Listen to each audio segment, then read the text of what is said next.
மறுமலர்ச்சி திராவிட முன்னேற்ற கழகத்தின் துணை பொதுச் செயலாளர் மல்லை சத்யா அவர்களை, இங்கே திரளாக கூடியிருக்கிற தமிழ் சொந்தங்களே, என் உயிரின் உயிரான விடுதலை சிறுத்தைகளே, உங்கள் அனைவருக்கும் என்னுடைய பணிவார்ந்த வணக்கத்தை தெரிவித்துக் கொள்கிறேன். ஒவ்வொருவரின் பெயரையும் தனித்தனியே விடுத்து உரையாற்ற வேண்டும் என்று எனக்கு ஆவல். ஆனால் இந்த பயணம் நாகப்பட்டினத்திலே போய் பொதுக்கூட்டத்திலே முடிய வேண்டும். இன்றைக்கு கடலூர் மாவட்டம், நாகை மாவட்டம், 2 மாவட்டங்களிலும் இன்றைக்கு இந்த மாற்று அரசியல் எழுச்சி பயணம் மேற்கொள்கிறோம். இதற்கடுத்து சிதம்பரத்திலே மாபெரும் பொதுக்கூட்டம், அதனைத் தொடர்ந்து சீர்காழி வழியாக மயிலாடுதுறையிலே மக்களை சந்திக்கிறோம். அதன் பின்னர் காரைக்கால் வழியாக நாகப்பட்டினம் சென்று பொதுக்கூட்டத்திலே பங்கேற்க வேண்டியிருக்கிறது. ஆகவே சுருக்கமாக செய்திகளை பகிர்ந்து கொள்வது தவிர்க்க முடியாததாக இருக்கிறது. நாம் கடலூரிலிருந்து நம்முடைய பிரச்சார பயணத்தை தொடங்குகிறோம். அண்ணன் வைகோ அவர்கள் சொன்னார்கள், நம்முடைய மக்கள் நல கூட்டணியின் பிரச்சார பயணம் கடலூரில் அச்சாரமிட்டு தொடங்குகிறோம்.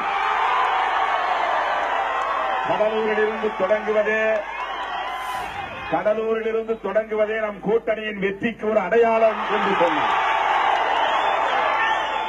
நான் அடிக்கடி சொல்லுவேன், கடலூர் என்பது வெறும் மாவட்டம் அல்ல, விடுதலை சிறுத்தைகளின் மானங்காட்ட மாவட்டம் என்று நான் சொன்னேன்.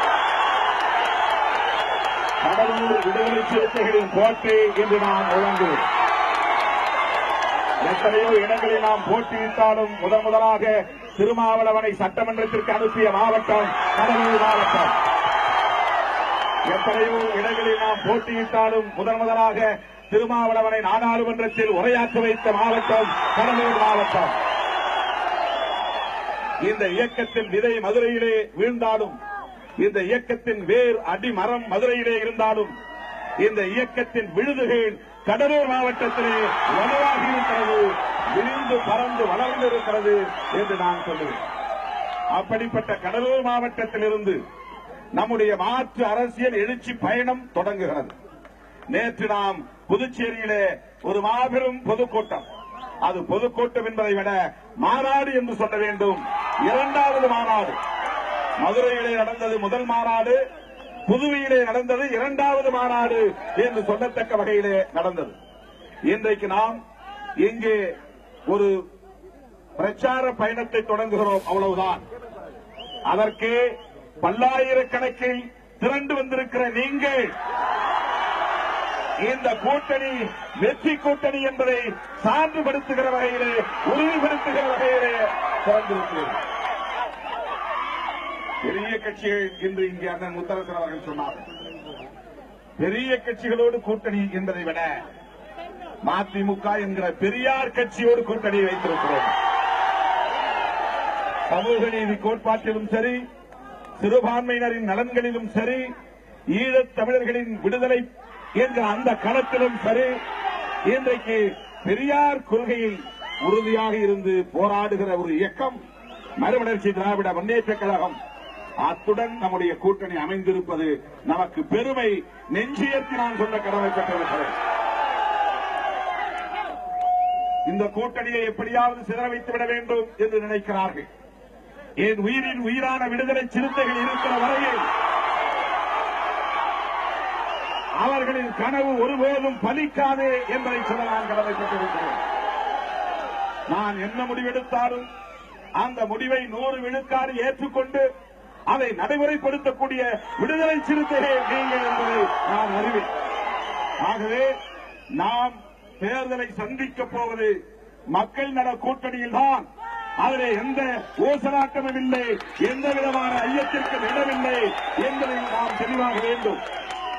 கடலூர் மாவட்டத்தில் இருக்கிற 9 தொகுதிகளிலும் மக்கள் நல கூட்டணி வெற்றி பெற்றாக வேண்டும். மக்கள் நல கூட்டணி 9 தொகுதிகளையும் கடலூர் மாவட்டத்தில் கைப்பற்றியது என்று தேர்தலுக்கு பிறகு செய்து வர வேண்டும்.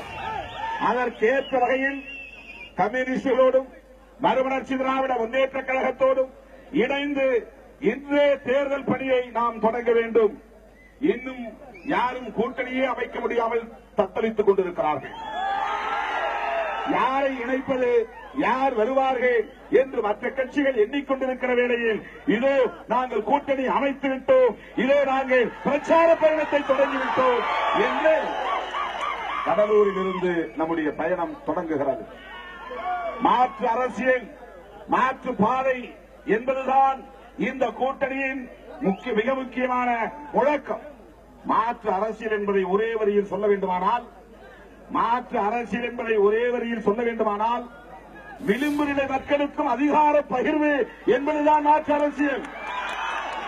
ஒடுக்கப்பட்டவர்கள் வெறும் ஓட்டு போடுகிற கும்பல் அல்ல, சிறுபான்மை மக்கள் வெறும் ஓட்டு போடுகிற கும்பல் அல்ல, உழைக்கிற பாட்டாளி வர்க்கம் வெறும் ஓட்டு போடுகிற கும்பல் அல்ல, ஆட்சி அதிகாரத்தை பகிர்ந்து கொள்ளுகிற ஒரு சமூகம்.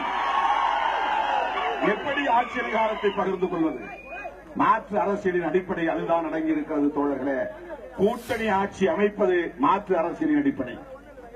என்னுடைய பிறந்தநாள் விழாவிலே பேசுகிற போது தோழர் ஜி.ஆர். அவர்களும் அண்ணன் முத்தரசன் அவர்களும் அண்ணன் வைகோ அவர்களும் சொன்னார்கள், நமது கூட்டு இயக்கம் ஒரு நாள் கூட்டணியாக மாறும், நம்முடைய கூட்டணி ஒரு நாள் தமிழகத்தின் ஆட்சியை கைப்பற்றும், தமிழகத்தின் ஆட்சியை மக்கள் நல கூட்டணி கைப்பற்றுமையானால் தமிழ்நாட்டில் கூட்டணி ஆட்சி மலரும் என்று சொன்னார்.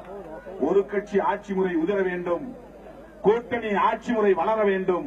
இதுதான் மாற்று அரசியல்.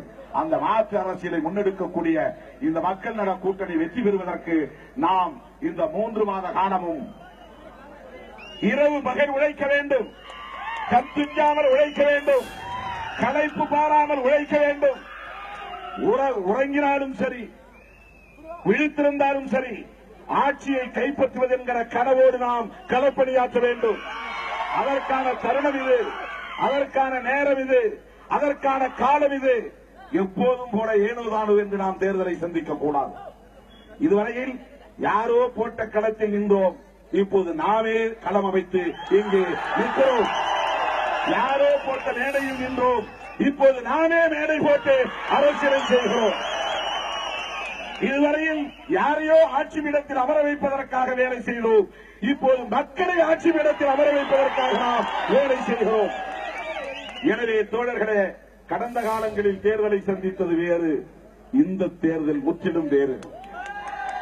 இப்போது நீ உனக்காக வேலை செய்கிறாய், இதற்கு முன்பு யாருக்காக வேலை செய்தோம், இப்போது நாம் நமக்காக வேலை செய்கிறோம். அந்த உணர்வோடு நாம் களத்திலே கைகோர்த்து நிற்போம். எப்போதும் இந்த ஏழை எளிய மக்களுக்காக, பாட்டாளி மக்களுக்காக, உழைக்கிற மக்களுக்காக, ஒடுக்கப்பட்ட மக்களுக்காக, பெண்களுக்காக, சிறுபான்மையினருக்காக பாடுபடக்கூடிய இயக்கங்கள் இடதுசாரி இயக்கங்கள் என்பது நமக்கு தெரியும். அப்படிப்பட்ட இடதுசாரிகளும், மறுமலர்ச்சி திராவிட முன்னேற்ற கழகமும், விடுதலை சிறுத்தைகளும் இயற்கையாய் இணைந்திருக்கிறோம், இயற்கையாய் இணைந்திருக்கிறோம். யாருடைய வாக்கு வங்கி அல்லது பணம் அல்லது பிறருடைய செல்வாக்கு என்கிற அடிப்படையிலே நாம் இணையவில்லை. நாம் இந்த நாட்டின் மக்களை காப்பாற்றுவதற்கு, நாட்டை காப்பாற்றுவதற்கு, மதுவிலிருந்து இந்த மக்களை மீட்பதற்கு, சாதியவாத மதவாத சக்திகளின் வெறுப்பு பிரச்சாரத்திலிருந்து இந்த நாட்டை அமைதி பூங்காவாக மாற்றுவதற்கு உறுதியேற்றுக் கொண்டு குறைந்தபட்ச பொது செயல் திட்ட அறிக்கையை வெளியிட்டு இன்றைக்கு நாம் களத்திலே இறங்கியிருக்கிறோம். பொதுமக்களின் நன்மதிப்பை பெறக்கூடிய வகையில் நம்முடைய களப்பணி அமைய வேண்டும். ஏன் மக்கள் நல கூட்டணியை ஆட்சி அமர்த்தக்கூடாது என்று கட்சி சாராத மக்கள் நினைக்கக்கூடிய வகையிலே நீங்கள் ஒவ்வொருவரும் தினந்தோறும் மக்களை சந்திக்க வேண்டும், வீடு வீடாக சென்று சந்திக்க வேண்டும். நீங்களே துண்டறிக்கைகளை அச்சிட்டு மக்களிடத்தில் கொண்டு போய் சேர்க்க வேண்டும். அதுதான் நாம் செய்ய வேண்டிய பணி. இன்னும் இருக்கிற இந்த 2.5 மாத காலத்தில், பிப்ரவரி ஓடிவிட்டது, மார்ச் ஏப்ரல் தான், இந்த 2.5 மாத காலத்தில் ஊனின்றி உறக்கமின்றி கண் துஞ்சாமல் களப்பணி ஆற்றுவதே நம்முடைய கடமை என்பதை உணர்ந்து நாம் பணியாற்றுவோம். கொளுத்தும் வெயிலிலும் இவ்வளவு பேர் திரண்டு வந்து இந்த மாபெரும் பிரச்சார பயணத்தை தொடங்கி வைத்த உங்கள் அனைவருக்கும் என்னுடைய நெஞ்சார்ந்த நன்றியை தெரிவித்து மீண்டும் தேர்தல் களத்தில் சந்திப்போம் என கூறி வாய்ப்புக்கு நன்றி கூறி விடைபெறுகிறேன். நன்றி, வணக்கம்.